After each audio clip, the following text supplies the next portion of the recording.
America Iran മൂന്നാം round ആണവ പദ്ധതി നയതന്ത്ര ചർച്ചകൾ വ്യാഴാഴ്ച ജനീവയിൽ നടക്കാനിരിക്കെ ഗൾഫ് മേഖലയാകെ യുദ്ധഭീതിയിലായി കഴിഞ്ഞു. ആണവ കരാർ യാഥാർത്ഥ്യമായില്ല എങ്കിൽ ഇറാനിൽ സൈനിക നടപടി ഉണ്ടാകുമെന്ന് അമേരിക്കയുടെ മുന്നറിയിപ്പുണ്ട്. പകരം ഗൾഫ് മേഖലയിലെ അമേരിക്കൻ സൈനിക താവളങ്ങൾ ലക്ഷ്യം വെക്കുമെന്ന് ഇറാനും മുന്നറിയിപ്പ് നൽകിയിരുന്നു. ഇതോടെ ഗൾഫ് മേഖലയാകെ അതീവ ജാഗ്രതയിലാണ്. നാളെ നടക്കുന്ന മൂന്നാം ഘട്ട ചർച്ചയിലും ഒരുപക്ഷെ ആണവ കരാർ രൂപപ്പെടാൻ സാധ്യതയില്ല എന്ന റിപ്പോർട്ടുകൾ വരുന്നുണ്ട്. ഇതോടെയാണ് ഗൾഫ് മേഖല കൂടുതൽ യുദ്ധഭീതിയിലായത്. യുദ്ധസന്നാഹങ്ങൾ വർദ്ധിപ്പിച്ച് അമേരിക്ക സമ്മർദ്ദം ശക്തമാക്കിക്കൊണ്ടിരിക്കുമ്പോൾ ഇറാനാകട്ടെ ഗൾഫ് കടലിൽ സൈനികാഭ്യാസം തുടരുന്നുമുണ്ട്. ഇതെല്ലാം കൂടിയായതോടെ ഗൾഫ് മേഖലയിൽ ഭീതി കടുത്തിരിക്കുകയാണ്. ആണവ കരാറിന് തയ്യാറാണ് എങ്കിലും യുറേനിയം സമ്പുഷ്ടീകരണം പൂർണ്ണമായും ഉപേക്ഷിച്ചുകൊണ്ടുള്ള ഒരു ഒത്തുതീർപ്പിന് ഇല്ലെന്ന് ഇറാൻ അറിയിച്ചതായാണ് സൂചന. ഇതില്ലാതെയുള്ള കരാറിന്റെ കരട് മധ്യസ്ഥ പ്രതിനിധിയായ ഒമാന് ഇറാൻ കൈമാറിയതായും അറിയുന്നു. എന്നാൽ ആണവായുധം നിർമ്മിക്കില്ല എന്ന് തീർത്തും ഉറപ്പു പറയാൻ ഇറാന് കഴിയുന്നില്ല എന്നും അത്തരം സാഹചര്യത്തിൽ ഇറാനെതിരെ സൈനിക നടപടിക്ക് സാധ്യത കൂടുതലാണ് എന്നും US ഇസ്രായേൽ ഉദ്യോഗസ്ഥരും ചൂണ്ടിക്കാട്ടുന്നുണ്ട്. അമേരിക്ക ഇറാനെതിരെ സൈനിക നടപടി ആരംഭിച്ചാൽ ഇസ്രായേലും അതിന്റെ ഭാഗമാകുമെന്ന് ഉറപ്പ്. എന്നാൽ യുദ്ധം ആരംഭിക്കുന്നത് അമേരിക്കയായാലും അതിന്റെ അവസാനവും വ്യാപ്തിയും നിർണ്ണയിക്കുക തങ്ങളായിരിക്കുമെന്ന് ഇറാനും മുന്നറിയിപ്പ് നൽകിയിട്ടുണ്ട്. വ്യാഴാഴ്ച നടക്കുന്ന ചർച്ചയിലും നയതന്ത്രപരമായ ഒത്തുതീർപ്പുകൾ ഉണ്ടാകുന്നില്ല എങ്കിൽ പശ്ചിമേഷ്യൻ മേഖലയിൽ പുതിയ സാഹചര്യങ്ങൾ സൃഷ്ടിക്കപ്പെട്ടേക്കും. സിവിലിയൻ ആവശ്യങ്ങൾക്കായി യുറേനിയം സമ്പുഷ്ടീകരിക്കുന്നത് തങ്ങളുടെ അവകാശമാണ് എന്ന ഉറച്ച നിലപാടിലാണ് ഇപ്പോഴും ഇറാൻ. ഇറാനെ അമേരിക്ക ആക്രമിച്ചാൽ അത് പ്രാദേശിക യുദ്ധമായി മാറുമെന്നാണ് ട്രംപിന് ഇറാൻ പരമോന്നത നേതാവ് ആയത്തുള്ള അലി ഖമനേയി മുന്നറിയിപ്പ് നൽകിയത്. ഇതേ തുടർന്ന് ഗൾഫ് മേഖലയിലെ അമേരിക്കൻ താവളങ്ങളിലാകെ വൻതോതിലുള്ള നീക്കങ്ങൾ നിരീക്ഷിക്കപ്പെട്ടിട്ടുണ്ട്. Bahrain, Iraq, Syria, Kuwait, Saudi Arabia, Jordan, UAE എന്നിവിടങ്ങളിലെ അമേരിക്കൻ സൈനിക കേന്ദ്രങ്ങളിലും വലിയ നീക്കങ്ങൾ നടക്കുന്നുണ്ട്. ഇവിടങ്ങളിലായി 40,000-നടുത്ത് സൈനികരുണ്ട് എന്നാണ് കണക്ക്.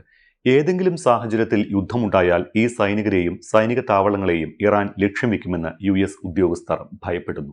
ഇതെല്ലാം കണക്കിലെടുത്താകണം ഇറാനുമായുള്ള നീണ്ടു നിൽക്കുന്ന ഏറ്റുമുട്ടൽ മൂലം അമേരിക്കൻ സൈന്യത്തിനും വെടിക്കോപ്പ് ശേഖരത്തിനും വലിയ വില നൽകേണ്ടി വരുമെന്ന് ജനറൽ കെയ്ൻ മുന്നറിയിപ്പ് നൽകിയത്. എന്നാൽ ഈ വാർത്തകളെ തള്ളി രംഗത്തെത്തിയിട്ടുണ്ട് US president Donald Trump.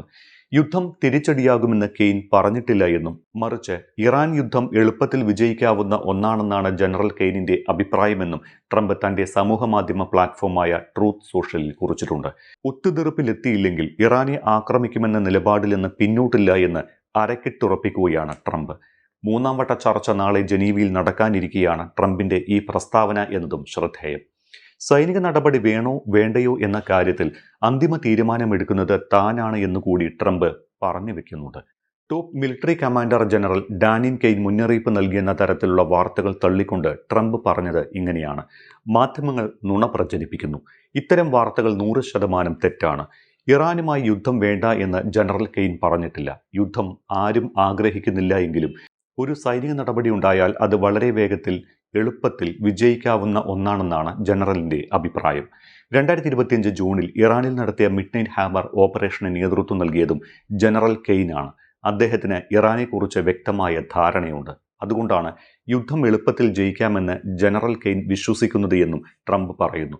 Wall Street journal അടക്കമുള്ള മാധ്യമങ്ങളുടെ വാർത്തകളെ നിരാകരിച്ചുകൊണ്ടാണ് ട്രംപിന്റെ ഈ ഒരു പോസ്റ്റ് വന്നിരിക്കുന്നത്. ഇറാന് ശക്തമായ രീതിയിൽ ഒരിക്കൽ കൂടി മുന്നറിയിപ്പ് നൽകാനും ട്രംപ് ആ പോസ്റ്റിൽ മറന്നിട്ടില്ല.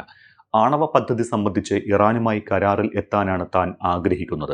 കരാർ നടപ്പായില്ലെങ്കിൽ ഇറാന് അതിന്റെ പ്രത്യാഘാതം ഗുരുതരമായിരിക്കുമെന്നാണ് ട്രംപിന്റെ മുന്നറിയിപ്പ്.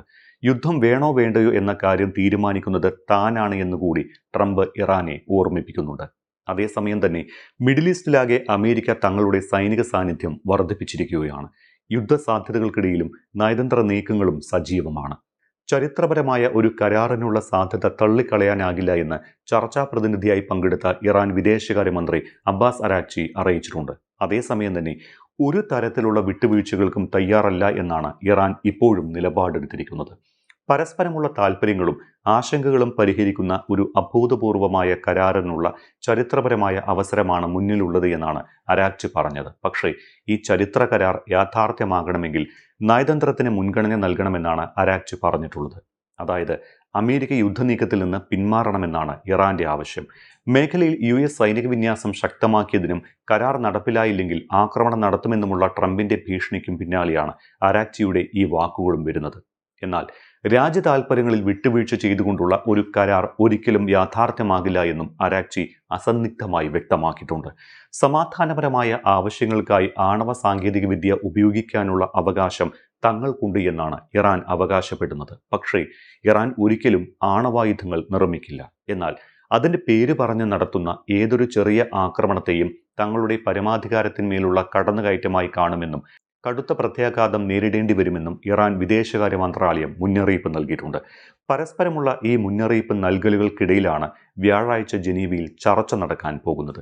മുൻപും കഴിഞ്ഞ വർഷവും ഇറാൻ അമേരിക്ക ചർച്ചകൾക്ക് കളമൊരുങ്ങിയിരുന്നതാണ്. എന്നാൽ അന്ന് ഇറാൻ അതിന് തയ്യാറെടുത്ത് കൊണ്ടിരിക്കുന്നതിനിടയിലാണ് അവിചാരിതമായി ഇസ്രായേൽ ഇറാനെ ആക്രമിച്ചതും അതോടൊപ്പം ഇസ്രായേലിനൊപ്പം ചേർന്ന് അമേരിക്ക കൂടി ഇറാന്റെ ആണവ കേന്ദ്രങ്ങൾ ആക്രമിച്ചതും.